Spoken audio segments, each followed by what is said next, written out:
bisa disambung toh kan? Iya. Nah, Pak Dekarwo ya. Iya. Jadi Pak Dekarwo waktu itu akhirnya pemberdayaan perempuan melalui tadi kebijakan harus memakai batik. Akhirnya dia membuat pameran di waktu itu di mana itu Gramedia. Akhirnya yang daerah-daerah yang belum ada batik harus terpaksa memakai batik. Dia harus beli di Sidoarjo, beli di Tulungagung, beli di Madura. Hanya tuh 3 tempat ini yang ada batik. Nah, akhirnya dari situlah mana daripada gudang batik di Indonesia. Nah, akhirnya bagaimana untuk memenuhi pernyataan atau statement daripada Pak Dekarwo, akhirnya saya diminta untuk melestarikan batik itu di Jawa Timur. Sekaligus gudang saya harus jadi instruktur di situ, melatih seluruh kabupaten kota di Jawa Timur selama 10 tahun.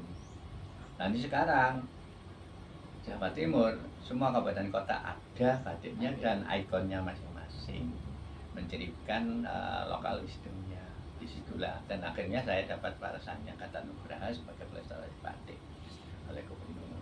Itulah bahasa lestari itu ternyata di situ. Jadi kita tidak bisa hanya sekedar memakai.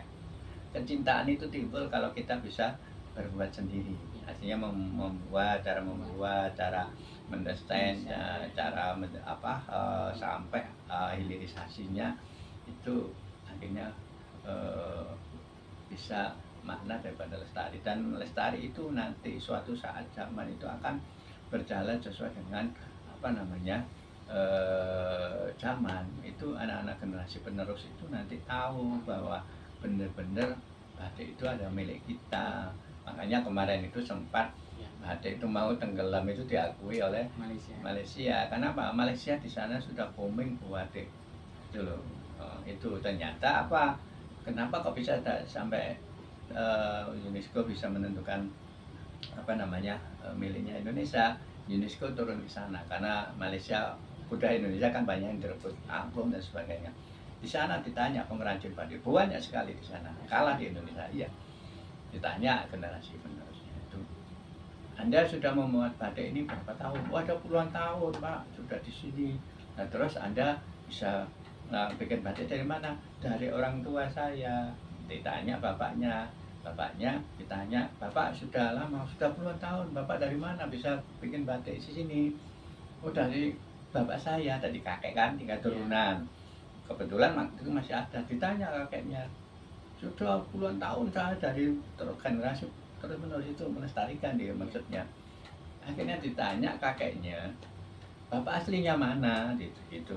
Ternyata dari Jawa Tengah, Jogja, Solo, coret sudah. Nah, bukan hasil karyanya orang Malaysia, orang Indonesia, coret. Kedua, pertanyaannya ditanya, bahan bakunya gimana gini? Oh, gampang Pak, semua toko tersedia, kita nggak kesulitan. Tokonya ditanya seperti Malam, alat-alat itu canting. Nah, akhirnya ditanya dari mana ini Malam canting, impor dari Indonesia. Coret sudah, akhirnya benar-benar miliknya Indonesia. Nah, Indonesia melestarikan ya harus pakai hasil sendiri, batik harus ada aturan regulasi pemerintah dan wajib. Nah, itu cara melestarikan, bahasa melestarikan di situ Mas. Tadi tentunya antara pengrajin atau UKM-nya harus berkolaborasi, pemerintah membina dan harus ada regulasi dipakai. Nah, selama ini batik kan kebanyakan dipakai untuk ASN, orang awam memang jarang karena batik tulis ini mahal. Nah, itu Mas, yang saya lakukan selama ini seperti itu. Sehingga waktu itu banyak orang seluruh Jawa Timur berbondong-bondong tiap hari belajar, bukan satu orang, satu kelompok 50 orang, 30 orang sini. Dan sekarang ini sudah tersebar pada seluruh Jawa Timur. Dan itu waktu itu saya karena melatih di Jawa Timur, akhirnya mereka menjadi entrepreneur baru, bisa produksi. Saya minta kepada Pak Dekarwo waktu itu, Pak D, ini sudah bisa produksi semua. Terus apakah selama ini kita bina harus kita binasakan, biarkan saja. Tidak boleh seperti itu batik, harus ada regulasi. Setiap ASN harus beli batik, hasil produksinya bakal kerja masing-masing. Dan itu waktu itu hari Jumat saya minta lagi karena banyak waktu itu saya harus bagian apa ya, pengembangan batik di Jawa Timur. Pak, ini apa Pak sewa ke produksinya berarti banyak kurang terserap oleh ASN. Saya minta 2 hari batik pakai batik, akhirnya hari Kamis Jumat, kalau anu sampai Sabtu kalau guru. Akhirnya saya minta 3 kali, syukur-syukur kalau 1 minggu pakai itu semua seperti gitu. Akhirnya alhamdulillah bertelur, itu perjuangan saya. Akhirnya Rabu, Kamis, Jumat. Nah, tetapi waktu itu dengan adanya pergantian pemimpinan presiden, Pak Jokowi dia usul pakai baju putih kan hari Rabu. Nah, Pak DKUD tetap dipakai 3 kali, ditaruh di hari Selasa, Kamis, Jumat. Itu akhirnya sampai sekarang ini. Nah, itu cara melestarikan itu. Jadi tidak hanya sekedar membeli saja gitu loh. Itu tadi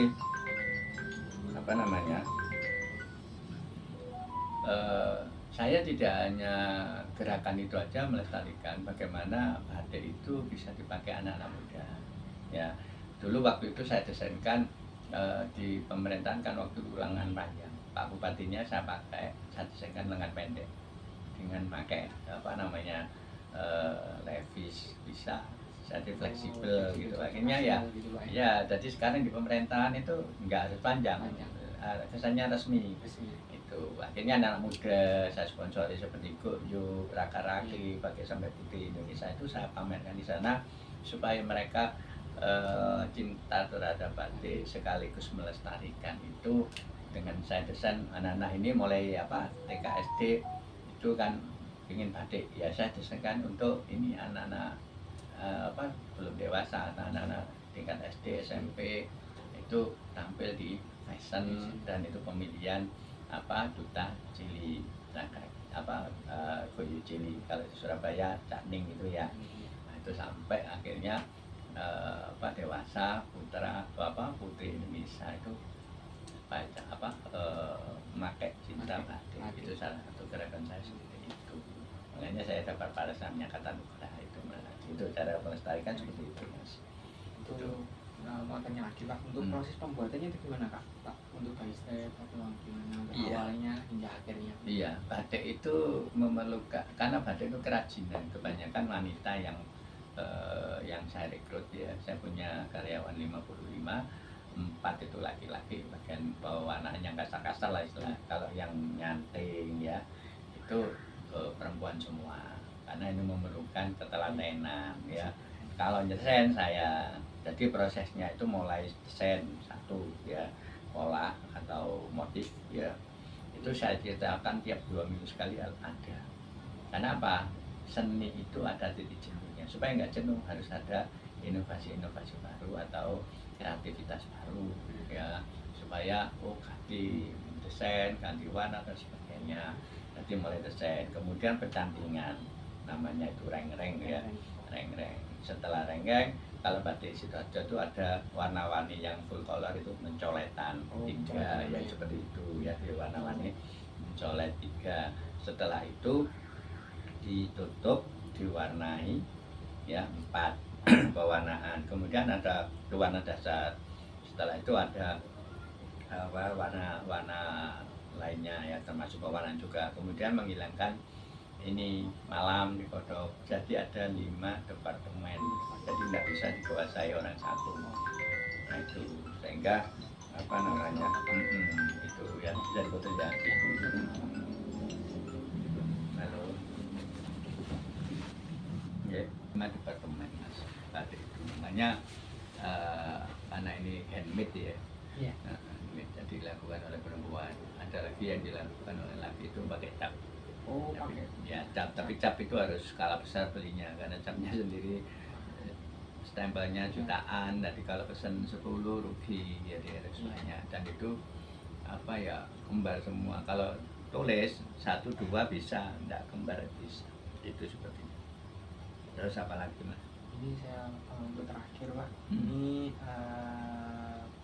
pesan Bapak atau ini kepada anak muda nih seperti saya, generasi muda, untuk gimana pesan-pesan Bapak untuk anak muda, janganlah kayak melupakan warisan dari nenek moyang, dan bagaimana anak muda untuk tips bagaimana anak muda ini biar tetap eksis lah Pak dalam batik untuk di era modern, dalam model dari segi model atau gimana. Kan terkadang kan kata Bapak tadi bilang terkadang batik dibuat hanya formal, kita kayak contohnya hari waktu kondangan ya, kita juga anak muda terkadang kan kita suka nongkrong ya Pak. Tapi saya lihat-lihat di lingkungan nongkrong, apalagi saya dulu pernah kerja di kafe, di situ lebih kebanyakan anak muda lebih suka brand dari luar Pak. Kita sendiri kan sebagai anak muda juga, apalagi saya mengangkat batik ini inginnya anak muda juga memakai batik sebagai fashion kasual mereka untuk nongkrong atau ketemu teman-temannya Pak, biar mereka tuh rasanya nggak malu gitu Pak. Iya. Kadang-kadang kan malu gitu, batik kok mau kemana kondangan atau gimana gitu Pak. Iya, bicara masalah budaya ya, Iya. batik itu masuk budaya. Jadi generasi anak muda sekarang, kita harus tahu bahwa budaya itu adalah hasil karya pemikiran bangsa kita yang harus dilestarikan. Suatu negara kalau budayanya itu hancur, itu akan bubar juga negaranya. Sehingga budaya itu perlu dibuka benar. Anak-anak sekarang harus tahu bahwa banyak budaya yang ada di Indonesia itu bagian daripada kebinekaan. Itu harus kita lestarikan, terutama batik ya. Batik ini sebetulnya kalau mau jadi entrepreneur ya, itu menjanjikan sekali, daripada kita harus ikut mungkin karyawan pabrik dan sebagainya. Ini lebih menjanjikan. Jadi kalau Anda mungkin kalau bisa terkenal ya, kita dapat pesanan 1 kantor aja, itu bisa dipakai makan 1 bulan ya, apalagi kalau 10 kantor sekian tahun ya. Iya. Terus terang saja bahwa saya melestarikan ini dari orang tua saya, dan saya sekarang sejak ya SMA, memang kelas 2 saya sudah melestarikan ini. Ternyata baru terasa sekarang bahwa dengan melestarikan ini kemudian bisa menjanjikan untuk itu ke depan. Artinya terus terang saya nggak pamer ya, saya dengan anak tiga saya kuliah semua, termasuk saya sudah bisa melanjutkan kuliah S3 ini dari hasil jerih payah batik. Dan alhamdulillah saya di sini punya 6 rumah, 2 mobil. Itu kan sudah menjanjikan, daripada kita ikut sewu ya, hidup kita tetap pendapatan kita hanya itu aja ya. Jadi ini menjanjikan sekali kalau kita lakukan dengan benar-benar ya. Terus kenapa sih anak-anak kalau bikin pakai batik kok koyokan, padahal gengsinya tinggi loh, batik itu mahal loh. Jadi orang berduit aja yang banyak memakai batik. Nah sebetulnya kalau pola desain itu sebenarnya gampang sekali kalau anak-anak muda mau memakai itu, dan bisa kita ciptakan yang harganya di bawah yang yang biasa-biasa. Dan itu seharusnya nggak perlu gengsi. Sebenarnya itu hanya politik aja supaya budaya itu dihancurkan lewat bahasa-bahasa anak generasi penerus, supaya tidak terjadi kecintaan dan sebagainya. Orang pakai batik kemana-mana itu sudah orang melihat bahwa itu berduit, karena harganya mahal daripada itu sebetulnya. Kenapa harus malu Mbak? Kalau punya saya itu ya, harga di tempat saya 250, di Jakarta 1 juta lah satu lembar, 1 potong itu 4 kali lipat. Kemarin saya pameran di Swiss, itu laku berapa? 10 kali lipatnya. Untuk harganya yang 250, sana itu rebutan, 1 juta rebutan. Itu orang asing semua. Orang asing, tapi banyak orang-orang keraton yang banyak. Dan orang itu yang berduit, nggak mungkin yang nggak berduit beli gitu. Tapi kenapa mahal kok malah gengsi gitu loh, lucu. Nah itu memang cara mungkin kita bisa bekerja dengan desainer ya. Duta-duta anak sekarang muda itu banyak pakai batik semua. Ya, printing pun ada tapi bukan batik itu, tapi karena itu banyak kembarannya. Kalau batik tulis tidak ada kembarannya. Iya, cuy. Ya, kenapa dong barang mahal kok gengsi kebalik gitu loh.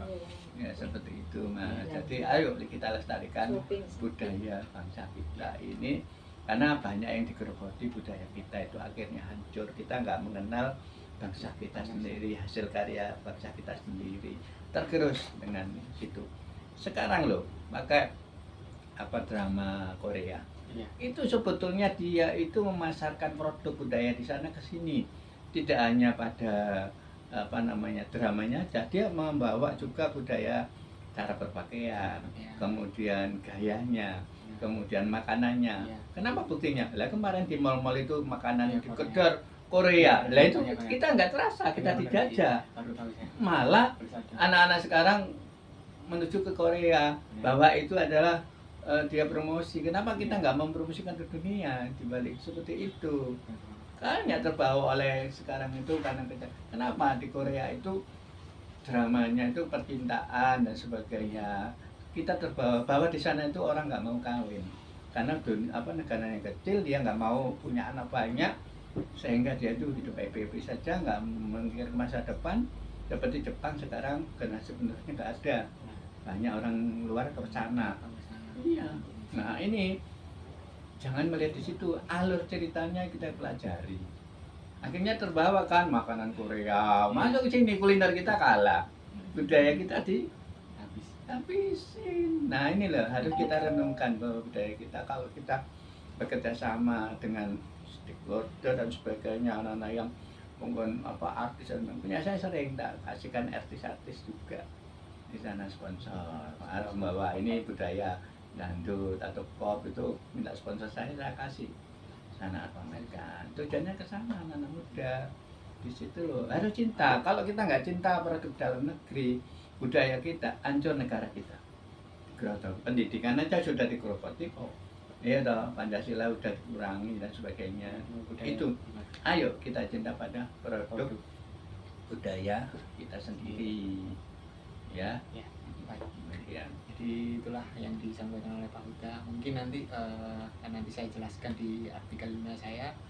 Untuk selanjutnya terima kasih banyak. Assalamualaikum warahmatullahi wabarakatuh. Terima kasih Pak Huda.